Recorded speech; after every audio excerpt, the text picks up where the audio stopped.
할렐루야. 온 이스라엘교회 샤bat 예배에 참석하신 여러분들을 주님의 이름으로 환영합니다. 오늘은 출애굽 5784 17번째인데요. 제목이 이드로입니다. 이드로. 모세의 장인, 출애굽 18장 1절. 모세의 장인이면 미디안 제사장인 이드로가, 여기서 상징적으로 이드로는 이방인이겠죠. 하나님이 모세에게와 자기 백성 이스라엘에게 하신 일, 곧 여호와께서 이스라엘을 애굽에서 인도해내신 모든 일들을 들으니라. 모세가 이드로에게 이 모든 일을 얘기를 했습니다. 5절에 모세 장인 이드로가 모세의 아들들과 그의 아내와 더불어 광야에 들어와 모세에게 이르니 곧 모세가 하나님의 산에 진친 곳이라. 그래가지고 이게 시내산으로 알 수 있죠. 시내산. 출애굽기 19장 1절에 이스라엘 자손이 애굽 땅을 떠난 지 3개월이 되던 날 그들이 시내 광야에 이르니라 할 때는 3개월 90일이 지났다는 게 아니고 출애굽을 한 지 3개월째 그래요. 3개, 셋째 달 이런 의미가 있죠. 그래서 1월 14일 6월절, 1월 15일 16 이런 식으로 해서 출애굽을 해가지고 2월 달이 지나서 셋째 달 되는 첫째 날 이렇게 보면 됩니다. 그래서 통치 보니까 한 47일 정도가 경과돼가지고 50일 되는 오순절을 향하여 지금 이 말씀이 진행되고 있다. 이렇게 알 수가 있겠죠. 오순절을 향하여 가는 이 말씀의 여정 중에서 제가 여러분들에게 태초서부터 70일에 이 하나님께서 구속의 경륜으로 이게 정하신 시간을 이렇게 말씀드리겠는데요. 요 구약은 눈에 보이는 육신의 예법적, 즉 구속사의 모형과 사건들이라 제가 이렇게 말씀을 드렸죠. 그리고 이 구속사를 비추는 영적 거울이다 이렇게 표현을 했는데요. 이 모형과 사건들이 그대로 예수 그리스도를 통과하면서 영적인 모습으로 변환되는데 구약의 통일성과 연속성이 있습니다. 그래서 이게 69일을 중심으로 해서 전 3년반 예수님이 십자가 사건을 통과하면서 눈에 보이는 육신의 예법이 예수 그리스도를 통과하면서 십자가 죽으심과 장사된과 부활의 과정을 통하여 눈에 보이지 않는 영의 몸의 예법으로 변환되는 과정인데 이 과정에서 통일성과 연속성이 있다 이렇게 말씀드리고 싶습니다.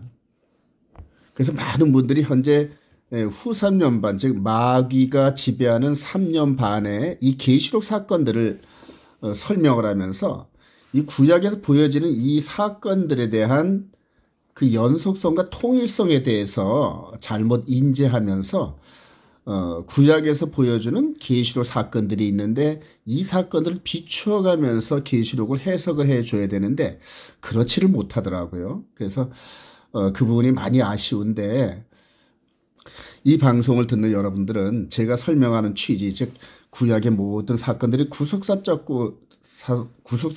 관점으로 비춰지면서 십자가의 사건을 통과하면서 육의 몸이 아닌 영의 몸으로 비치는데 똑같은 모습으로 나타나야 된다는 것 늘 강조드리면서 제가 말씀을 전개합니다.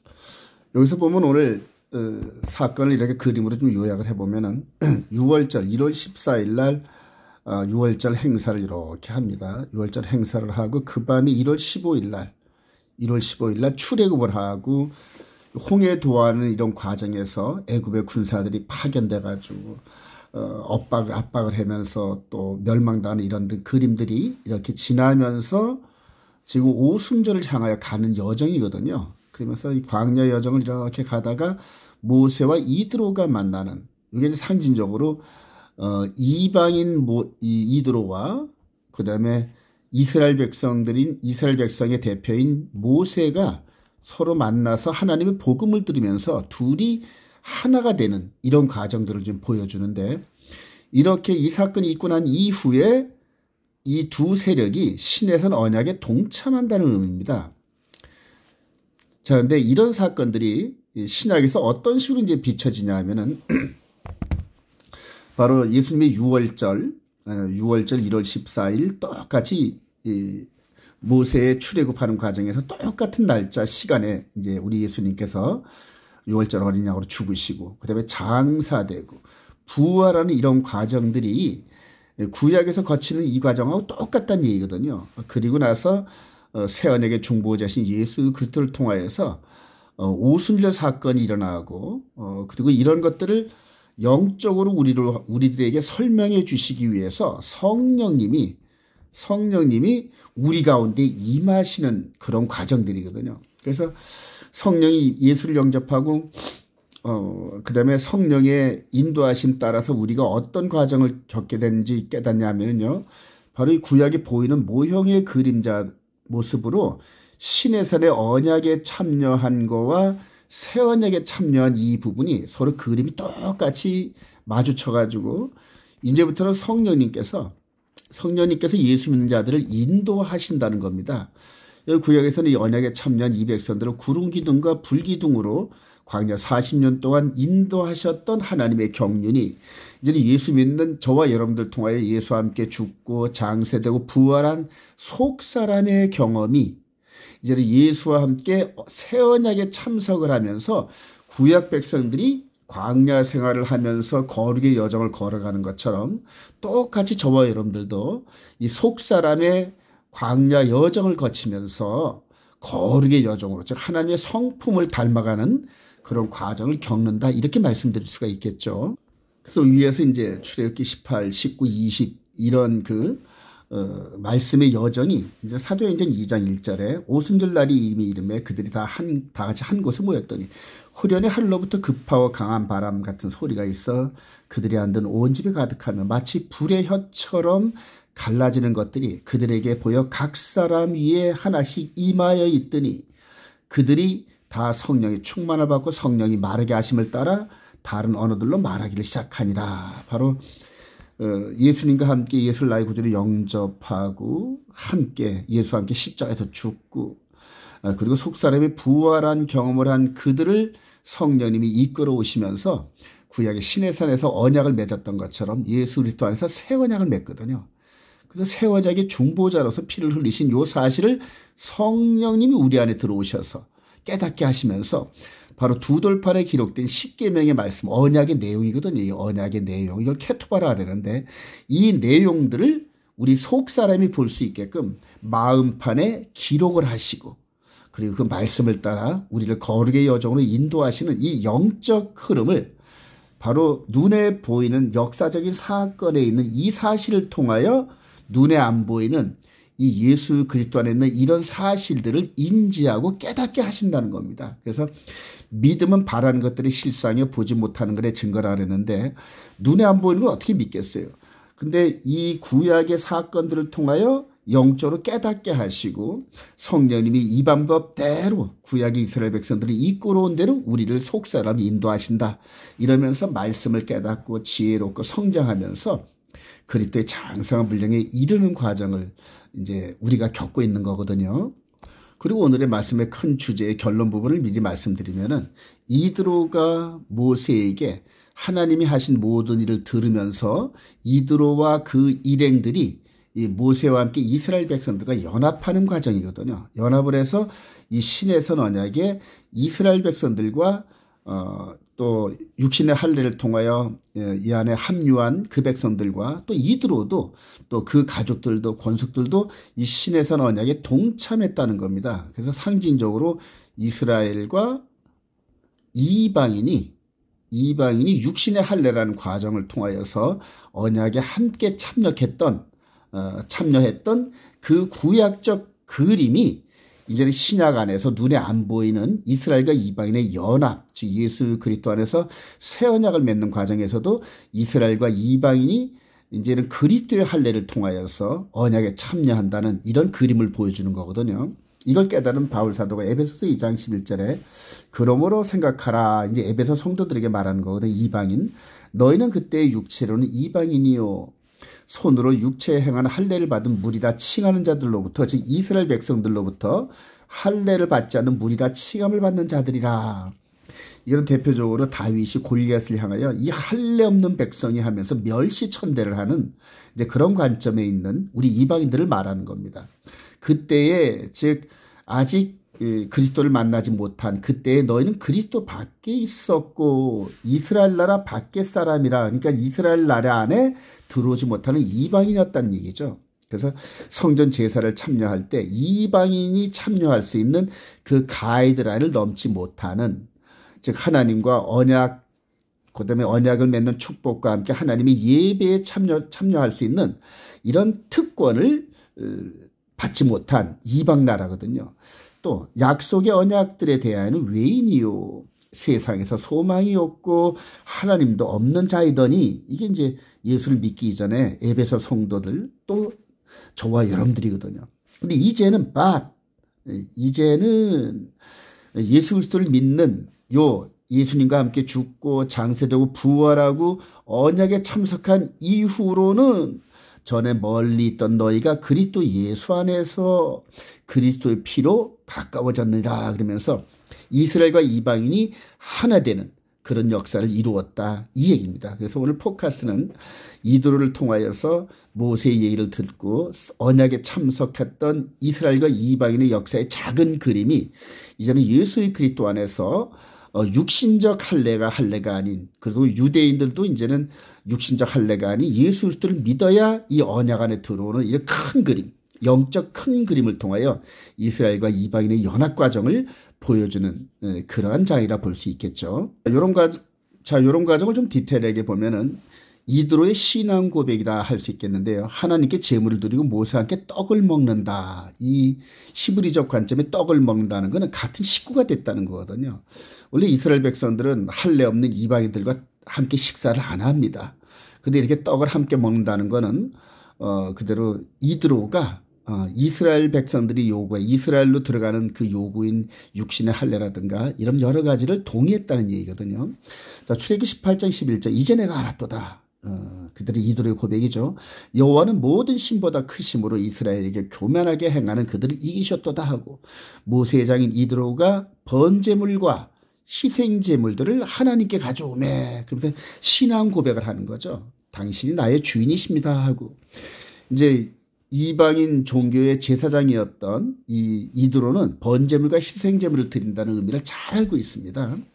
자, 아론과 이스라엘 모든 장로가 와서 모세의 자인과 함께 하나님 앞에서 떡을 먹으니라, 한 식구가 됐다는 얘기입니다.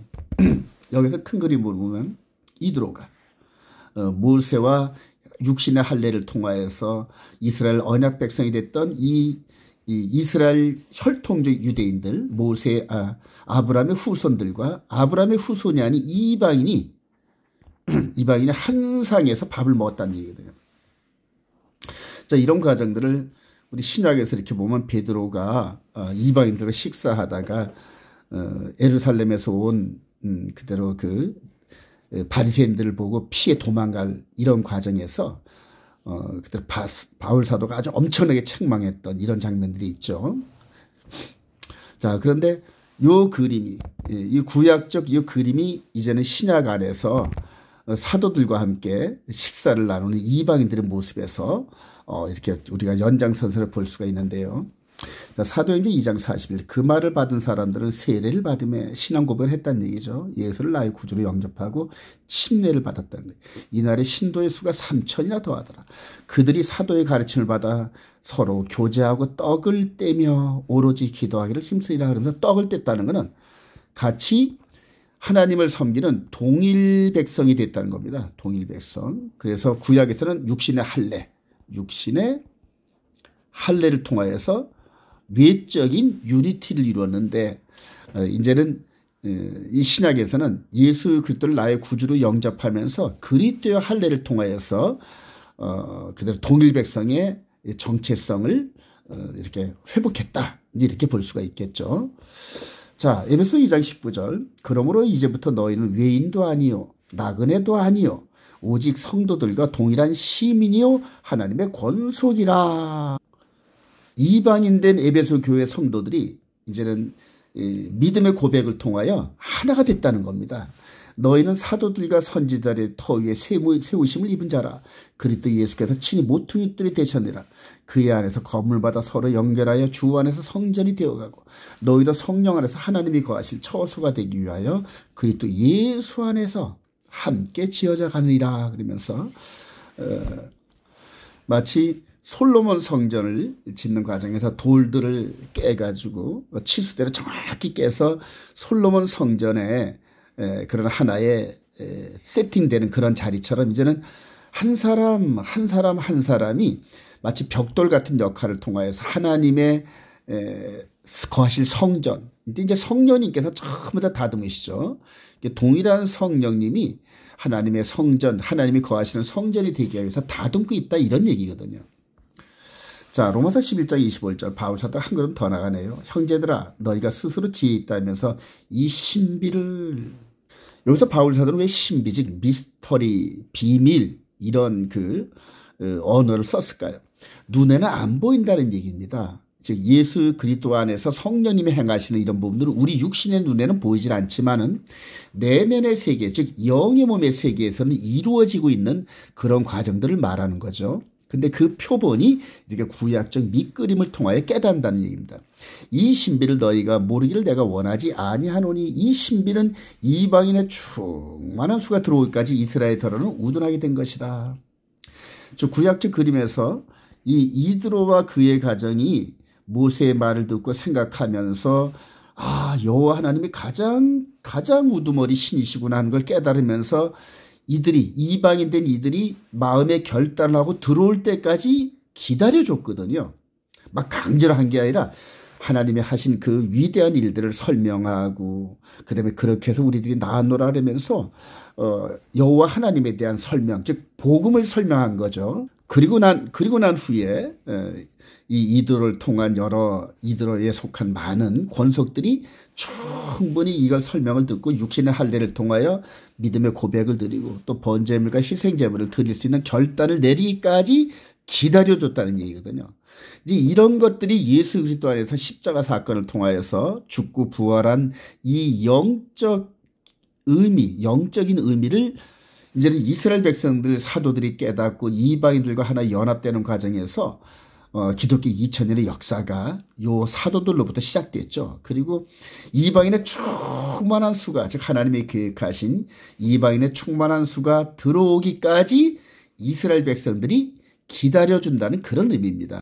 그래서 그렇게 기다려준다는 그 의미가 이스라엘 백성들은 이제 여러분 잘 아시다시피 AD 70년에 로마 제국에 멸망당하고 열방으로 쫓겨난 이후로 한 1900년 이상을 전 세계 유리방했잖아요. 그게 바로 우둔하게 된 것입니다. 우둔하게 되면서 이들이 예수를 메시아로 영접하지 못하는, 그래서 구약의 하나님만 깨닫고 신약에서 영적으로 우리들을 인도하시는 예수님과 함께 성령님의 이런 영적 비밀을 이해하지 못한, 이걸 이제 우둔하게 된 것이라 이렇게 바울 사도는 설명을 합니다. 26절 그리하여 온 이스라엘이 구원을 받으리라. 온 이스라엘이 구원을 받으리라. 온 이스라엘. 그래서 여기서는 구약적 그림에서 온 이스라엘이 바로 이런 그림이죠. 모세의 유대인 이스라엘 백성들과 이들 가정이 하나가 된 이 부분을 온 이스라엘. 그래서 이스라엘과 이방인의 하나됨을 온 이스라엘. 자, 또 여기서 신학적 개념에서는 사도들과 이방인들이 예수 그리스도 안에서 하나 되는, 이게 이제 온 이스라엘. 그래서 예수를 믿는 자들이 전부 다 온 이스라엘이 된 겁니다. 이스라엘이. 그래서 육신적으로는 저와 여러분들 대한민국 사람이지만은 영적, 즉 속사람 영의 몸은 이스라엘 백성들과 언약을 맺은 하나님의 백성이 된 거예요. 그래서 우리의 고향은, 우리의 본향은, 우리의 시민권은 하늘에 있는지라 이런 설명들을 하죠.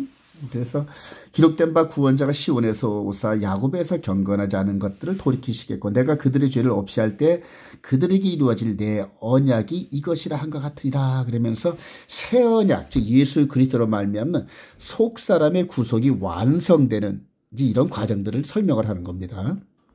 그리하여 이스라엘과 이방인의 연합이 온 이스라엘에게 결론을 낼 수 있습니다. 근데 이 마지막 때 이 부분에서 이제 충분히 이해를 못한 유대인들은 자기들 12지파만 이스라엘이다 이렇게 얘기를 하거든요. 그 다음에 이제 우리 이방인들은 이 온 이스라엘 이 안에 들어가지 않는다. 우리 이방인들은 이방인이다. 이런 식으로 또 이렇게 주장을 하시는 분들이 덜어 있는데, 성경적 내면의 세계를 들여다보면은 온 이스라엘은 이스라엘과 이방인 완전한 연합. 또 사실은 아브라함 이전에는 히브리인이 이스라엘이 없었잖아요. 그래서 노아의 때와 바벨탑이 무너지기 이전까지는 하나님께서는 이스라엘과 이방인을 구분하신 적이 없어요. 그런데 아브라함을 선택하고 그 후손들을 통하여 구속사의 핵심의 메시지를 이들에게 전해주고 이들이 온 열방에게 하나님의 말씀을 전하는 과정에서 하나님께서는 이스라엘과 이방인 따로 구별 없이 영적인 부분에서 온 이스라엘이라 이렇게 칭할 수 있습니다. 이걸 잘 깨달아야 계시록에서 그때로 주장하는 12지파라든가 이런 여러 가지들을 정확하게 이해할 수가 있습니다. 자, 여기서 또 아주 중요한 그런 주제를 여러분과 함께 나눌 텐데요. 6월절과 홍해를 건넌 백성들과 맺은 언약식 순서 있습니다. 이런 것들은 이제 일반 개신교에서는 전혀 언급이 안 되는 완전히 히브리적 관점으로 봐야만 이걸 깨닫는데, 이 언약식 순서는 이스라엘 백성들이 현재 갖고 있는 혼인 과정에서 나타납니다. 그래서 이스라엘 백성들이 혼인 과정에 나타났던 이 부분이 바로 어디서 왔냐면 하나님과 이스라엘 백성들이 언약을 맺는데 그 언약이 혼인 언약입니다. 그래서 우리 구약의 야훼 하나님께서 이스라엘들을 향하여 그들이 내가 남편이 되었어도 내 언약을 깨뜨렸다 이렇게 막 한탄을 하시는 에레미야 31장 그 부분이 있죠. 그래서 하나님이 그 언약을 맺는 순서를 잘 이해를 하면은 예수 그리스도 안에서 우리가 어떤 위치에 있는지 잘 깨달을 수가 있는데요. 먼저 하나님께서 이스라엘 백성들이 먼저 제안을 하셔요. 나와 결혼해 주겠니 하고 나와 함께 언약을 맺겠니 하고 이렇게 제안을 하는데, 그렇게 제안할 수 있는 상대가 반전 righteousness 그래요. 이걸 체다카라 그러거든요. 의. 그래서 바울 사도가 로마서에서 그렇게 주장하는 의, righteousness죠. 그래서 사람이 의롭게 되는 방법은 오직 믿음으로, 즉 예수 그리스도의 보혈의 피에 의지한 믿음으로 되는 거지, 구약의 이스라엘 백성들이 주어지는 율법의 행위, 즉 죄를 짓고 난 다음에 그 죄를 사해 줄 수 있는 하나님의 방법인 그래 동물 제사나 이런 그거 갖고 되는 건 아니다 이렇게 얘기한 거거든요. 그래서 하나님과 언약을 맺기 전에 반드시 저와 여러분들이 체다카 의를 회복해야만 하나님의 제안을 받을 수 있다는 것, 이거 깊이 유념을 해야 됩니다. 그래서 먼저 예수 믿고 반드시 의롭게 돼야 됩니다.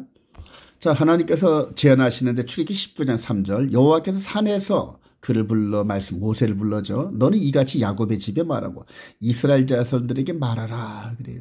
세계가 다 내게 속하였나니 너희가 내 말을 잘 듣고 내 언약을 지키면 너희는 모든 민족 중에서 내 소유가 되겠고 너희가 내게 대하여 제사장 내려가 되며 거룩한 백성이 되리라. 너는 이 말을 이스라엘 자손에게 전할지니라. 그러면서 언약을 맺기 전에 나와 언약을 맺겠니? 그리고 그 언약을 잘 지키면은 내가 너희들을 제사장 나라가 되게 하고 거룩한 백성이 되게 하며 세상 모든 민족 가운데서 으뜸되는 그런 백성이 되게 해주마 하고 먼저 제안을 하십니다. 제안을 했더니 모세가 하나님의 그 지시대로 19장 7절에 모세가 내려와서 그래요. 백성의 장로들을 불러 여호와께서 자기에게 명령하신 그 모든 말씀을 그들 앞에 진술하니 백성이 일제히 응답하여 이르되 여호와께서 명령하신 대로 우리가 다 행하리이다. 그러면서 동의를 합니다. 동의를 했더니 하나님께서 그럼 언약을 맺자. 이제 이런 식으로 진행되는 거죠. 이후로 출애굽기 19장 10절 이하에 여호와께서 모세에게 이르시되 너는 백성에게로 가서 오늘과 내일 그들을 성결하게 하며 그들에게 옷을 빨게 하고 준비하게 셋째 날을 기다리게 하라. 이는 셋째 날에 나 여호와가 온 백성의 목전에서 시내산에 강림하실 것입니다. 아까 제가 셋째 달 47일 정도 경과됐다 그랬지 않습니까? 그래서 3일 후에라는 거는 절기상으로 오순절에 언약을 맺겠다 이런 표시입니다. 그래서 이 시내산에 거룩한 하나님이 불의 형태로 이렇게 나타나시고 그다음에 모세에게 십계명을 중심으로 한 여러 가지 이 메시지를 언약의 내용으로 선포케 하시는데 그 내용이 바로 출애굽기 20장부터 23장의 모든 내용입니다. 이게 하나님이 이스라엘 백성들이 원하시는 그런 말씀인데 그거를 이스라엘 백성들이 이제 케투바 결혼 서약서라 합니다. 그래서 사람과 사람의 결혼 서약서도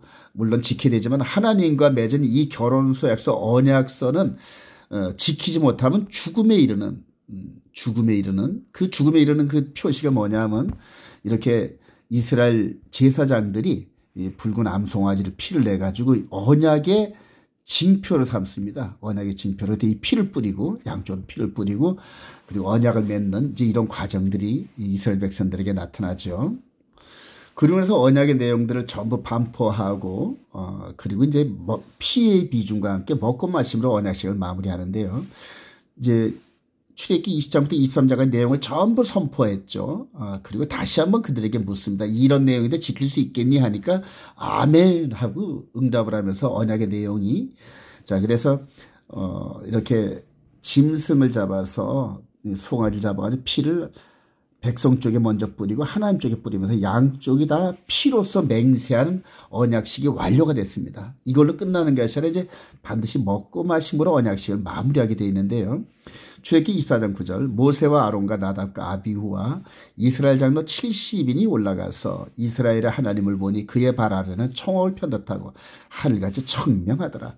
하나님이 이스라엘 자손들이 존귀한 자들에게 손을 대지 아니하셨고 그들은 하나님을 뵙고 먹고 마셨더라. 이게 왜 중요하냐면은 우리가 예수님께서 6월절 어린 양 예수로 6월절 어린 양으로 십자가 잡히시 전날 밤에 이스라엘의 12사도들과 함께 6월절 세대를 합니다. 6월절 만찬시라죠.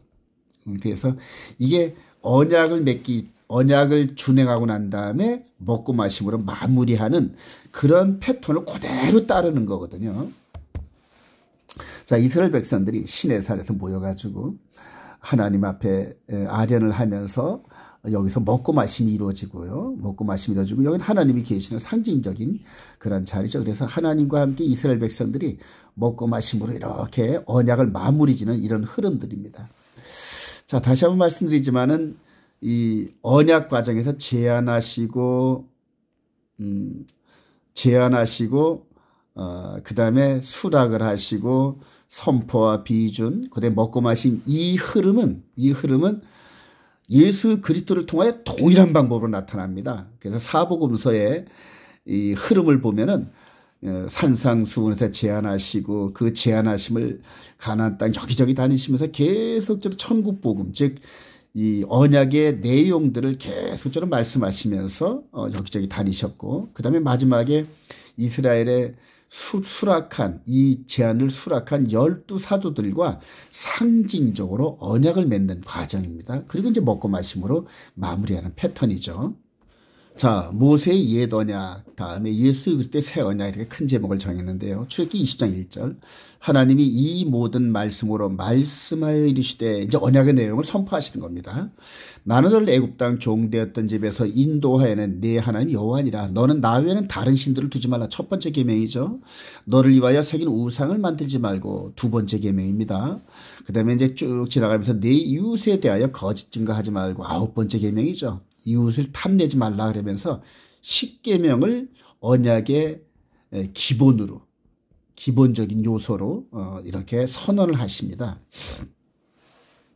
자, 그래서 10계명을 선포하고 그거에 대한 언약의 피로 이렇게 붉은 암송이를 잡으면서 피로써 언약을 맺는 이런 과정인데, 아까도 말씀드렸지만 우리 예수 그리스도께서 이 과정을 그대로 데칼코마니처럼 그렇게 이제 이뤄나가십니다. 그래서 이 부분은 밑그림이고, 그 다음에 이 부분은 예수 그리스도한테 이루어지는 영적인 언약의 과정들을 우리 속사람이 적용되는 이제 그런 과정으로 언약에 참여한다, 이런 의미겠죠. 자, 마태복음 5장 1절부터 산상수훈이죠. 예수께서 무리를 보시고 산에 올라가 앉으시니, 그래요. 자, 우리 이 구약에 있는 하나님 언약 과정에서도 이 시내 산에 강림하셨습니다. 그리고 말씀하여 이르시되 그러잖아요. 자, 제자들이 나온지라 입을 열어 가르쳐 이르시되, 그러면서 산상수훈, 이 산상수훈 이 장면에서 백성들에게 지금 선포하시는 이런 과정들을 그림으로 제가 묘사를 했습니다. 입을 열어 가지 심령이 가난한 자는 복이 있나니 천국이 그들의 것이며, 애통하는 자는 복이 있나니 그들이 위로를 받을 것이며. 그러면 쭉 진행하시다가 내가 율법이나 선지자를 폐하러 온 줄로 생각하지 말라 그러면서 구약의 모세를 통하여 주어진 언약의 내용을 조금도 가감하지 않으신다는 겁니다. 그대로. 그래서 이 법이 요대로 이렇게 요대로 와서 다가가면서 이거를 설명하시는 겁니다. 그래서 폐하러 온 줄로 생각하지 말라. 폐하러 온 것이 아니라 완전하게 하려 함이라. 완전하게 하려. 진실로 너에게는 천지가 없어지기 전에는 율법의 1점이라도 결코 없어지지 아니하고 다 이루리라. 이렇게 선언하시죠. 자, 이것을 영어로 잠시 보면은 마태복음 5장 17절에 Don't suppose that I came to do away with the law and the prophet. I did not come to do away with them, but to give them their full meaning. 하면서 이 계명의 완전함, 즉 모세를 통하여 시내에서 언약을 맺었던 십계명의 완전한 의미를 설명해주고 그걸 너희들에게 주고 언약을 맺으러 왔노라 우리에게 선언하시는 겁니다. 풀미, 그들의 아직 숨어 있어서 나타나지 않았던 그런 의미까지도 드러낸다 이 얘기입니다. 그래서 바울 사도가 로마서에 그러죠. 우리가 믿음으로 말미암아 율법을 폐기하느냐? 아니지, 무슨 말이야. 율법을 완전케 한다.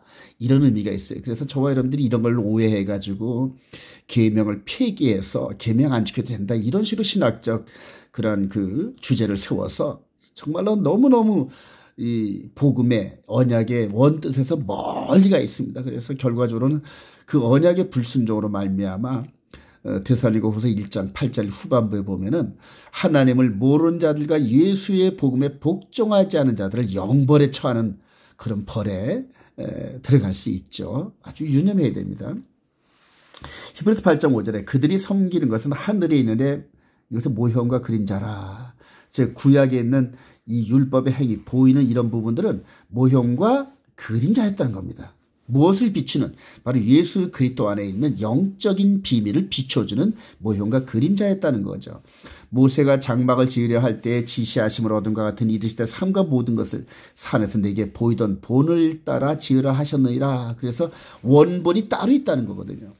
그러나 이제 그는 더 아름다운 직분을 얻어 그는 더 좋은 약속으로 세우신 더 좋은 언약, 이걸 새 언약입니다. 더 좋은 언약의 중보자시라. 저 첫 언약이 무흠하였더라면 둘째 것을 요구할 일이 없었으리니와 그들의 잘못을 지적하여 말씀하시되 주께서 이르시되 볼지어다 날이 이르니 내가 이스라엘 집과 유다 집과 더불어 새 언약을 맺으리라. 이런 과정을 깊이 깨달은 히브리서 기자가 이렇게 모세와 율법 안에 들여졌던 이것이 잘못됐다는 게 아니라 아직까지 완전한 뜻이 드러나지 않았다 이렇게 얘기하는 겁니다. 그리고 이제 완전함이 드러나는 영적 비밀까지 예수 그리스도를 통과하면서 제물이 송아지가 아닌 예수 그리스도의 피로써 이루어지는 완전한 언약, 더 좋은 언약, 새 언약을 맺는 그런 과정들을 자세하게 설명하고 있는데 이런 의미를 저와 여러분들이 여태까지 정확하게 깨닫지 못한 아쉬움이 있다는 얘기죠. 자, 새 언약에 대한 예언과 성취 과정을 말씀을 드리겠는데요. 예레미야 31장 31절 여호와의 말씀이라 보라 날이 이르리니 내가 이스라엘 집과 유다 집에 새 언약을 맺으리라. 그러면서 이 새 언약도 이스라엘과 유다 집에 맺은 겁니다. 저와 여러분들 같이 이방인과 맺은 건 아니거든요. 그런데 저들과 맺은 그 언약을 모세가 이드로에게 설명해서 이드로가 그 이스라엘 무리 안에 든 것처럼 저와 여러분들에게 이 복음이 설명되는 겁니다. 근데 그 시발점이 바로 사도들과 선지자들, 즉 말씀을 통한 기초 위에 있는 거고 그리고 나서 이방인 시대가 이루어지면서 저와 여러분들이 참으로 감사하게 이 언약 안에 참여하는 그런 축복을 받게 됐죠. 근데 한 걸음 더 나가서 이 언약의 내용에 대해서 오해하는 바람에 저와 여러분들이 복음에서 벗어난 그래서 아주 좋지 않은 열매 때문에 고민하고 이렇게 탄식하는 그런 결말을 맺게 되는데요. 32절 이 언약은 내가 그들의 조상들의 손을 잡고 애굽 땅에서 인도하던 내 딸에 맺은 것과 같이 아니할 것은 내가 그들의 남편이 되었어도 그러면서 이렇게 맺어졌던 이 과정이 혼인 언약이었다. 하나님과 이스라엘 백성들의 혼인 언약이었다는 사실을 우리들에게 비춰주고 있습니다. 그들이 내 언약을 깨뜨렸습니다. 여호와의 말씀이라. 그러나 그날 후에 내가 이스라엘 집과 맺을 언약은 이러하니 곧 내가 나의 법을 이스라엘 백성들과 맺은 나의 법을 그들의 속에 두며 마음에 기록한다는 거죠. 그들의 마음에 기록하여 나는 그들의 하나님이 되고 그들은 내 백성이 될 것이라 여호와의 말씀이라. 이렇게 선언합니다. 우리 주님께서 오시기 약 한 700년 전에 에레미야를 통하여서 새 언약을 예고했죠.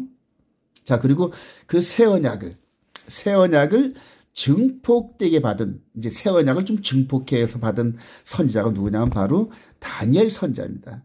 이 약속의 땅에서 추방할 때 에레미야를 통해서 예언할 때가 주전 약 한 600년 되거든요. BC.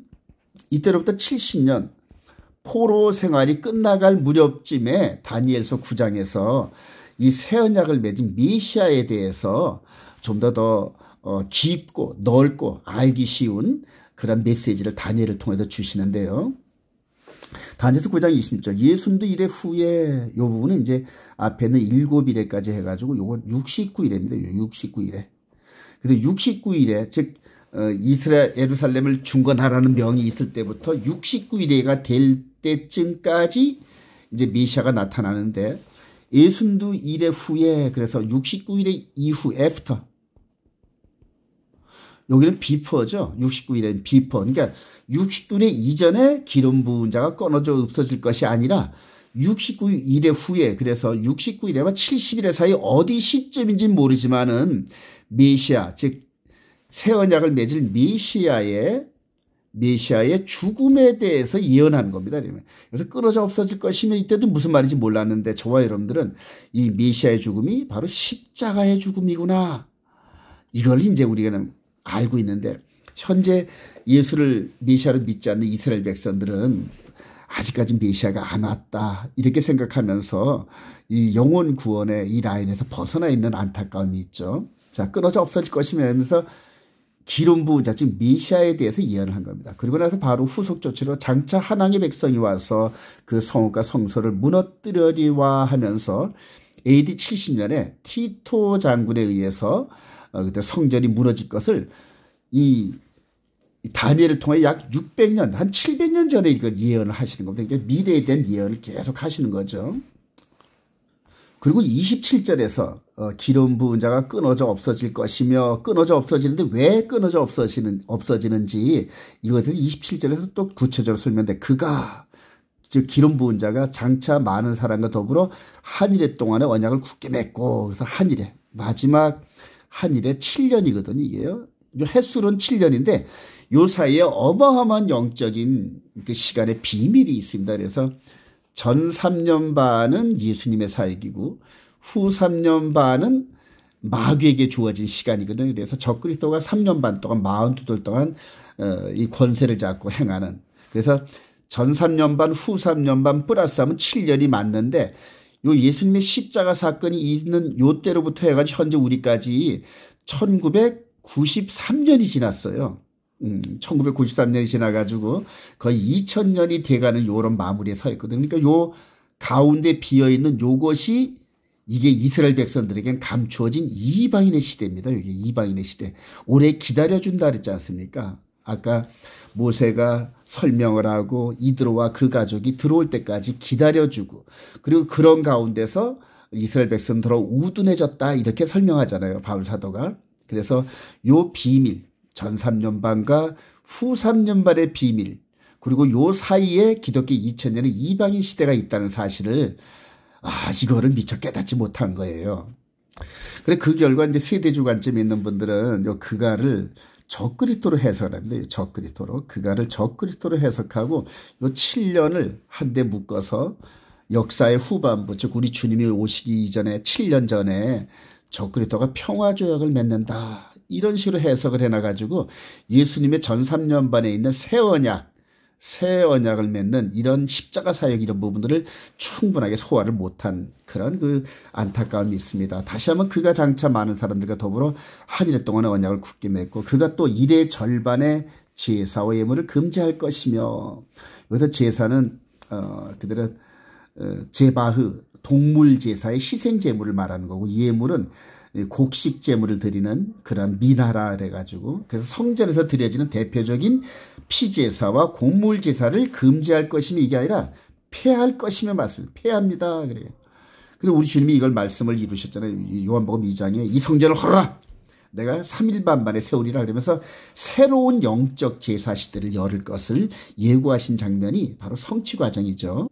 자, 그리고 또 포악하여 가증한 것이 날개를 의지하여 설 것이며 이미 정한 종말까지 진노고 항폐하기 내 쏟아리라 하리라 하면서 후산연반 즉 적그리스도 시대에 이루어지는 이것들을 미리 예언한 겁니다. 그래서 큰 데스한 그림으로 다니엘을 통하여 기름 부은 메시아와 이를 대적하는 적그리스도의 그림을 큰 그림으로 보여주신 거거든요.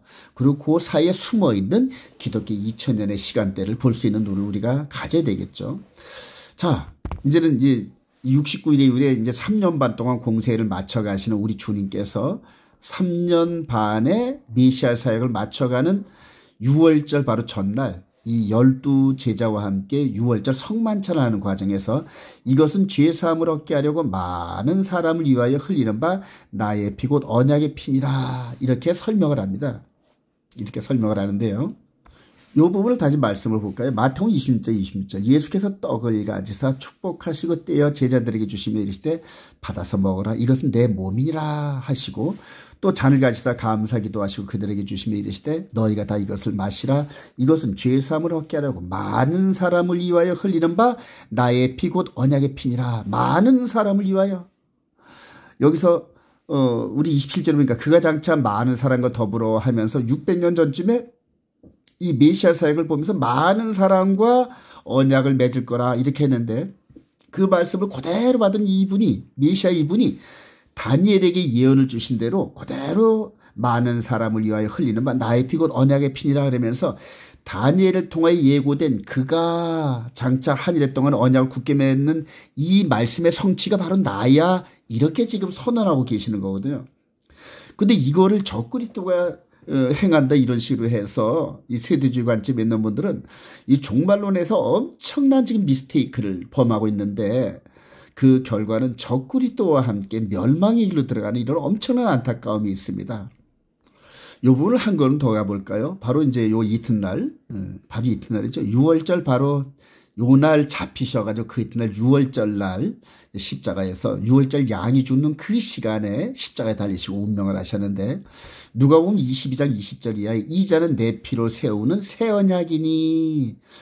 여기서는 언약의 피라고 말씀하시는데 이게 새 언약의 피라는 얘기입니다. 그래서 에레미야를 통하여서 새 언약에 예고된 그 새 언약에 대해서 새 언약에 대한 예언을 성취하신 거거든요. 이게 바로 예수님의 전 3년반 사역입니다. 그리고 그 이후로 사도들이 이방 지역을 다니면서 이방인들의 충만한 수가 들어올 때까지 기다려준 요 기간이 지금 요 기독교 2000년의 역사 숨어있는 그리고 마지막 후 3년 반에 적그리스도가 계시록 13, 14장에 등장해서 42달 1260일을 지배하면서 하나님과 대적하고 온 세상을 혼란 가운데 집어넣는 그런 어마어마한 일들이 벌어지는데 지금 현재 저와 여러분들이 살고 있는 이 시대에 그런 상황으로 지금 들어가고 있다는 사실이 너무너무 중요합니다. 여러분.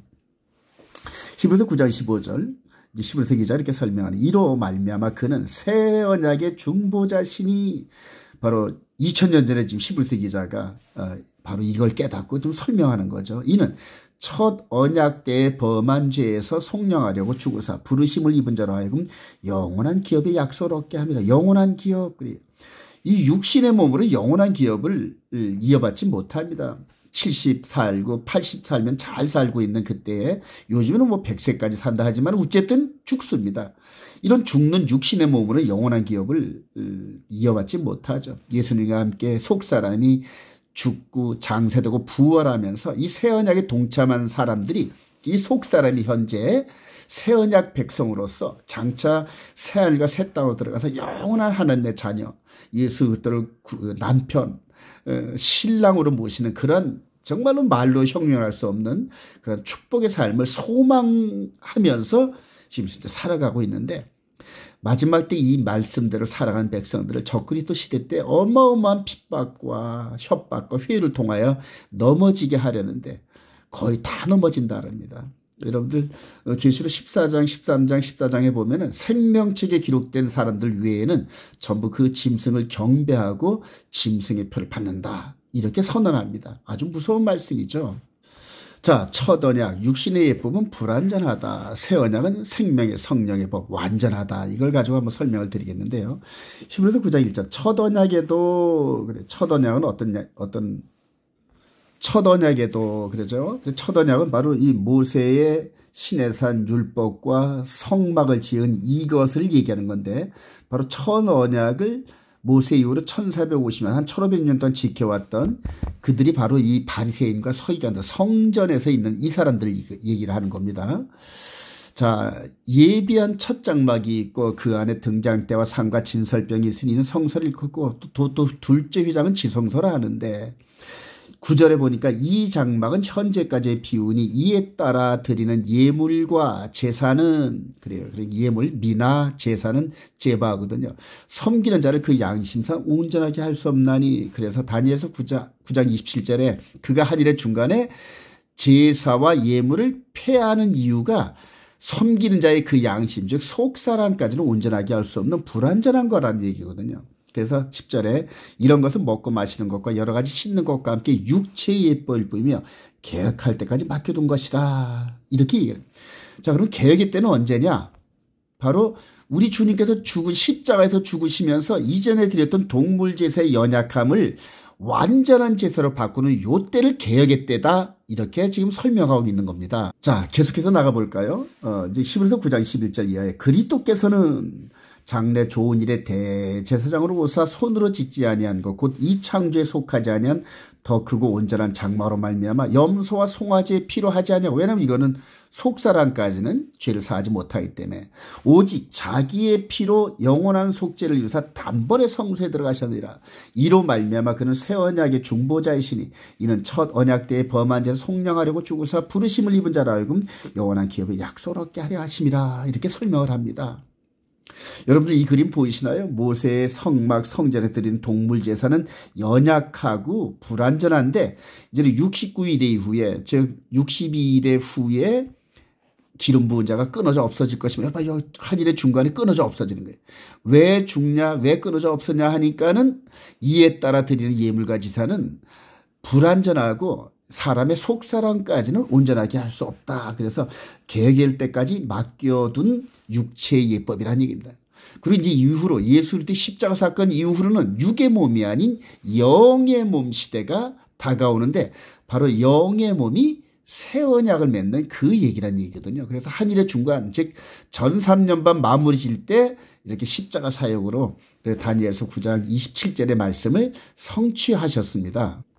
자, 그리고 이제 바울 사도를 통하여 여러분들 율법 하면은 나름대로 꺼리는 그런 단어죠. 그리고 복음하면 아주 친숙한 단어 같은데 바울 사도는 그렇게 설명을 안 합니다. 고린도서 9장 20절에 유대인들에게 내가 유대인과 같이 된 것은 유대인들을 얻고자 하며 율법 아래에 있는 자들에겐 내가 율법 아래에 있지 아니하나 율법 아래에 있는 자 같이 된 것은 율법 아래에 있는 자들을 얻고자 하며 그러면서 바울 사도가 나중에 이들과 연합을 하고 또 복음을 증거하기 위해서 이들이 지켰던 그러한 그 예전에 자기도 지켰던 그런 법들을 이제 순종 일시적으로 했다는 얘기죠. 왜냐하면 이들에게 복음을 증거하기 위해서.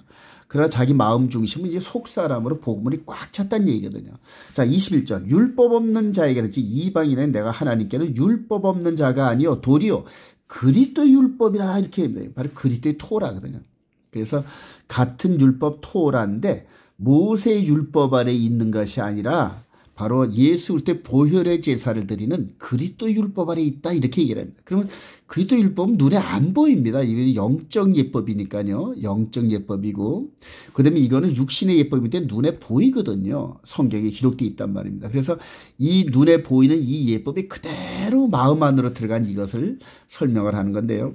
제가 설명할 때 바로 모세를 통한 이 보이는 율법을 통하여 이끌어 가시던 하나님의 경륜이 예수 그리스도를 통하여 요 안으로 우리 마음 안으로 세팅되는데 십자가의 피와 함께 우리에게 주어진 십계명의 법, 이 법이 우리 마음판에 기록된 겁니다. 그래서 사랑하신 여러분, 제가 이렇게 그림으로 표현했는데 이 구약 전체의 예법이 그들의 1.1도 변하지 않고 우리 마음 가운데로 들어간 이것이 바로 새 언약이고 그리스도의 율법이고 생명의 성령의 법입니다.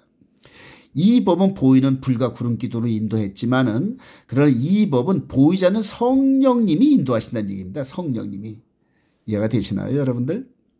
그래서 제가 계속해서 이 태초의 69일에 70일의 이 부분을 성경을 보는 스펙트럼으로 이렇게 세팅을 하고 구약에 있는 보이는 예법을 계속해서 보이지 않는 예법으로 제가 설명을 하는 이런 이유가 이제 우리는 이 법이 아닌 이 법을 따르고 있다는 거거든. 근데 이 법은 눈에 안 보이니까 많은 그러한 그 시행착오가 있는데, 바로 이렇게 기록된 구약의 메시지를 그대로 이해하면서 마음 안에서 적용하는 이런 영적인 그런 통찰력이 필요한 시대죠. 자, 오늘 중간 결론을 내겠습니다. 결론, 하나님이 기뻐하시는 영적 예배를 드리는 성도. 그래서 하나님께서 이 받으시는 영적 예배가 뭐냐 하면은 로마서 8장 1절에 그리스도 예수 안에 있는 자에는 결코 정죄함이 없는 이는 그리스도 예수 안에 있는 생명의 성령의 법이 죄와 사망의 법에서 너를 해방하였음이라.